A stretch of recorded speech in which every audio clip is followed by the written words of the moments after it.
1994년 10월 29일 경기도 미금시 금곡동의 한 빌라에서 다급한 신고 전화가 한 통 들어왔습니다. 경찰이죠. 빨리 좀 와주세요. 우리 동네 물에 누가 독약을 넣었다고요. 난리가 났어요. 당시 20세대 주민이 함께 사는 연립주택에서 33명의 주민들이 한꺼번에 복통을 호소하며 응급실로 실려오는 사건이 발생했습니다. 애고 어른이고 다 배를 쥐어잡고 아우 나 죽네 나 죽어.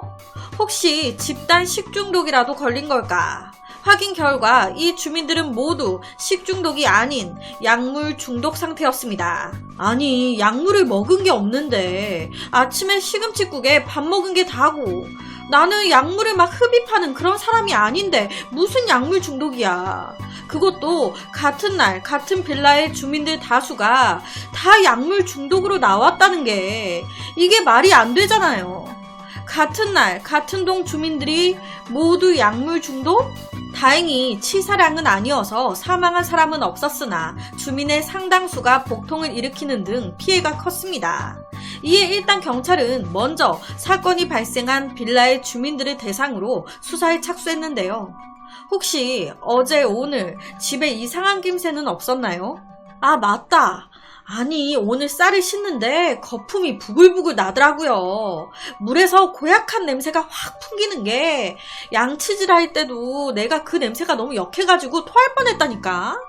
그 물로 음식을 했더니 맛도 다 이상하고 물이 좀 이상했어요. 다수의 주민들이 물이 이상했다는 얘기를 한 거예요. 확인 결과 물에서 검출된 건 농약이었습니다. 누군가 주민들이 사용하는 물탱크에 문제의 농약을 뿌렸구나. 경찰은 바로 문제의 농약이 어떤 농약인지부터 파악하기 위해 근처 농약 상회를 찾아갔습니다.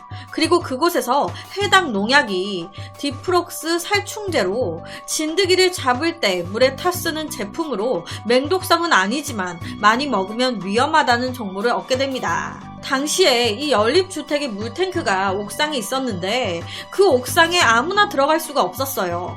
왜냐? 옥상이 자물쇠로 딱 잠겨져 있었거든요. 그런데 이 범인은 그 자물쇠를 열고 따고 들어왔단 말이죠. 이것 자체가 굉장히 계획범이구나 라는 걸 말해주는 거예요. 경찰은요 탐문 수사를 하면서 해당 연립주택이 재개발 문제로 주민들 간에 좀 다툼이 있었다는 걸 알게 됐어요. 그러면서 한 여성분이 용의선상에 올랐는데 이런 대담한 범행을 여자가 했겠나? 너무 대담하잖아요. 사람들이 모두 먹는 물탱크에 농약을 탄다는 게. 그리고 이 여성을 조사했을 때 알리바이도 정확하고 여러 가지로 좀 여자가 했겠나 생각한 거예요. 그래서 경찰은 사건 전날인 28일 밤과 사건 당일인 29일 아침 사이에 집에 없었던 사람부터 추려보자. 집에 없었던 사람을 다 추렸네? 그럼 이 사람들 중에 가정에 문제가 있는 사람을 다시 추립니다. 아무래도 이런 범행을 했다는 것 자체가 뭔가 불만이 많다는 거니까 어떠한 집안의 갈등이나 문제가 있지 않겠나. 그래서 두 번째로 가정 문제가 있는 사람을 다시 추린 거예요. 그렇게 한 남성이 용의선상에 오릅니다. 당시 42살에 해당 연립주택 지하 101호에 살고 있었던 김씨. 이 김씨가요 39살의 와이프도 있었고 아들까지 있었어요. 그런데 정신을 못 차리는 놈인 거예요. 바깥으로만 돌아. 왜? 딴 여자가 있으니까. 마음이 딴 곳에 있으니 가정에 신경 썼겠습니까? 여자한테 눈깔이 돌아가서 매일 집에 와서 아내 정여인을 그렇게 때리는 겁니다. 너같이 멍청하고 못생긴 여자는 아주 지긋지긋해. 제발 이혼 좀 하자고. 무시란 무시는 다 하면서 맨날 때리고. 야, 너 나한테 이렇게 처맞고도 계속 살고 싶냐? 애가 있으나 없으나 막말해.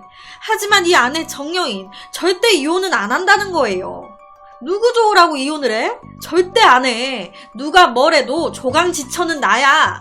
그래서 그냥 맞고 사는 거예요. 이렇게 살면 뭐하냐. 남들은 알콩달콩 재미나게 잘만 사는데 나는 이게 뭐냐. 매일 자신의 인생에 대해 참 후회하고 하면서도 당장 갈라서고 싶다 하면서도 이런 망할 놈의 남편을 못 놓는 거예요. 이 정여인 부부의 가정폭력은 유명했습니다. 이웃 주민들 중에 모르는 사람이 없었어요. 매일 투닥투닥 소리 지르고 난리를 치니까 저 집은 또 난리네. 그런데 이게요, 솔직히 피해자의 잘못이 아니잖아요. 때리는 놈이 잘못된 거지. 그냥 딴 년 생겨가지고 막말하면서 때리는 놈을 욕해야 되는 거잖아요. 그런데 이때 이웃들 정여인을 욕하는 거예요. 여자가 오죽 못났으면 남편이 때리겠어? 얼마나 여자가 매력도 없이 멍청이면 남자가 손찌검까지 하겠어. 오히려 이웃들이 남자 편에 드는 거예요. 오죽 여자가 못났으면 남편이 때리겠나. 이게 말이야 방구야. 한 번은 이 정여인이 남편한테 너무 맞아가지고 눈은 눈탱이 밤탱이에 맞다가 이빨까지 빠진 거예요. 그것도 앞니가. 눈은 가려야겠으니 선글라스를 끼고 이빨은 최대한 안 보이게 입을 딱 닫고 슈퍼에 갔는데 실내에서 선글라스를 끼고 있으니 눈에 딱 띄죠. 사람들이 수근수근 거리기 시작한 겁니다. 저 여자 또 맞았나봐. 어떡해? 무슨 실내에서 선글라스야. 그런데 이런 소리를 정여인이 들은 거예요. 기분이 딱 나쁘잖아요. 그러니까 바로 뭘 수군대냐고 한 소리 했는데 와, 그 과정에서 이빨 빠진 것까지 보인 겁니다. 앞니가 딱. 그러니까 그거 보고 사람들이 또 웃는 거예요. 어머, 정여인 이빨이 왜 그래? 앞니빨이 다 빠졌네? 안 그래도 남편한테 맞은 것도 기분이 나쁜데 이웃들까지 나를 개무시하면서 이런 취급을 하니 열이 뻗치죠. 니네들이 뭔데 날 보고 웃고 난리야? 평소에 가정 불화가 심하고 사건 당일 외박까지 한 이 정여인의 남편을 경찰은 유력한 용의자로 의심했습니다. 혹시 정여인이 이혼을 계속 안 해주니까 나쁜 마음을 먹고 죽이려고 이런 범행을 한 게 아닌가. 하지만 이 남편이 수사에 협조를 안 하는 거예요. 무슨 내가 그런 짓을 하냐고. 꺼지라고. 말 걸지 말라고. 그냥 가버리고. 오히려 이런 행동이 경찰 입장에서는 더 의심스러웠던 거죠. 그렇게 사건 발생 5일이 지났습니다. 경찰은 해당 연립주택 근처의 농약 가게를 모두 들러서 조사하는데 한 농약 가게에서 사건이 일어나기 바로 전날 해당 농약을 사간 사람을 딱 찾아낸 거예요.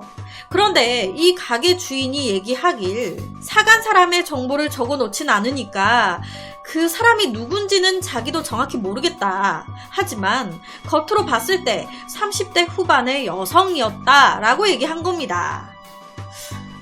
이때까지 범인은 남자라고 생각했는데 농약가게 아저씨가 농약을 사간 사람이 여자였다라고 하니까 경찰 입장에서는 혼란스러운 거예요. 뭐야? 그럼 김씨가 아니라는 거네? 그렇다면 39살의 김씨의 아내 정여인일 수도 있겠구나. 수사 방향이 김씨에서 정여인으로 틀어진 겁니다. 바로 경찰은 1994년 11월 2일 정여인을 경찰서로 부릅니다. 남편 문제로 몇 가지 물어볼 게 있어서요. 아침에 서로 좀 오세요. 이 경찰은요, 정여인을 보자마자 조심스럽게 물었습니다. 저 바깥분이 손찌검을 자주 하시죠? 아니에요. 누가 그래요, 누가? 앞니랑 이 팔의 멍이랑 아저씨한테 맞아서 그런 거 아니에요? 이런 경찰의 말에 정여인 갑자기 대성통곡을 하면서 그 자리에서 울었대요.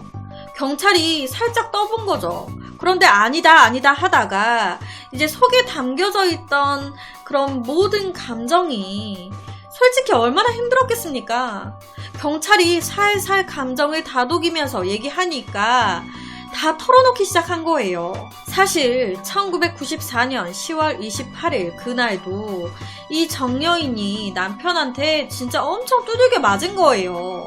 너같이 무식하고 멍청한 년이랑 결혼한 내가 바보다 내가. 당장 이혼 도장 찍으라고. 와, 이게 얼마나 자존심을 밟는 말입니까? 생긴 건 이래도 나도 여잔데 남편 사랑 한 번 못 받고 이렇게 100살까지 사느니 이렇게 살아서 뭐해. 그냥 콱 죽자.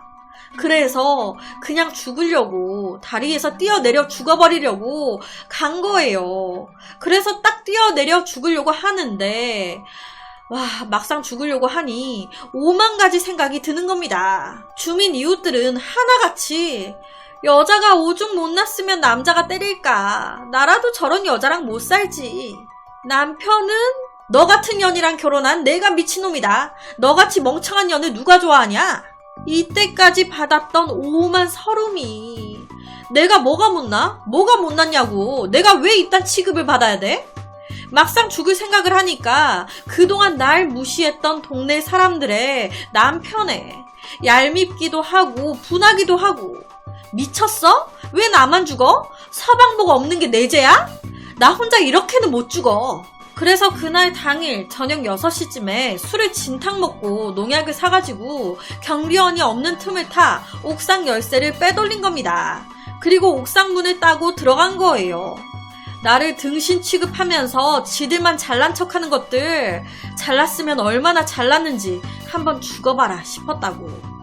그래서 모두가 마시는 물탱크에 살충제를 5봉지나 푼 겁니다. 어디 한번 죽어봐, 죽어보라고. 농약 먹고 죽어서도 날 깔볼 수 있는지 어디 두고 보자고. 때리는 남편에 대한 미움과 이웃 사람들에게 무시당한 그런 원망이 쌓이다 보니 정신적으로 정여인은 엄청 불안정했던 거예요. 경찰은 처음에 정여인을 조사할 때까지만 해도 설마 이 여자가 했겠나 그렇게 생각을 했었는데 사소한 가정 불화가 결과적으로는 농약 살포라는 엄청난 범행으로 번진 거죠. 물탱크에 농약을 탄 후 정여인 본인 또한 집에 와서 농약을 마셨습니다. 하지만 다행히도 죽진 않았어요. 엄청난 복통만 있었을 뿐 치명상은 아니었던 거예요. 이 모든 사실이 밝혀진 후 남편 김씨가 경찰서로 달려왔습니다. 그리곤 또다시 아내 정여인한테 손찌검을 하려고 하는 거예요. 경찰서에 와서도. 이게 죽으려고 환장했지 이게. 이 물귀신 같은 년. 죽으려면 너 혼자 죽으란 말이야. 너 같은 건 이 기회에 콩밥을 좀 먹어봐야 돼. 경찰서 와서도 막말을. 정여인은 늘 그렇듯이 잘못했다고 막 빌고 있고 이 모습을 보고 경찰 가만히 있겠습니까? 바로 그냥 남편 김씨 또한 제압 체포했습니다. 이때는요 간통이 있었어요. 간통에다가 가정폭행까지. 콩밥 먹어야 될 건 너다 이 새끼야. 주민 모두에게 엄청난 충격을 줬었던 이번 사건은 그 범인이 남편의 폭행에 시달리다 못해 인생을 비관하게 된 평범한 주부였던 사건이었습니다. 정여인은 살인 미수 및 수도 음용수 동물 혼입죄로 구속이 됐어요. 그런데 상습 폭행에 의한 정신불안증으로 판정돼서 지속적인 감호 처분을 받았다고 합니다. 이 사건이 정말 무서운 사건이에요. 만약에 농약을 더 많이 넣었다면 무고한 이웃들까지 우르르 죽을 뻔했던 사건입니다.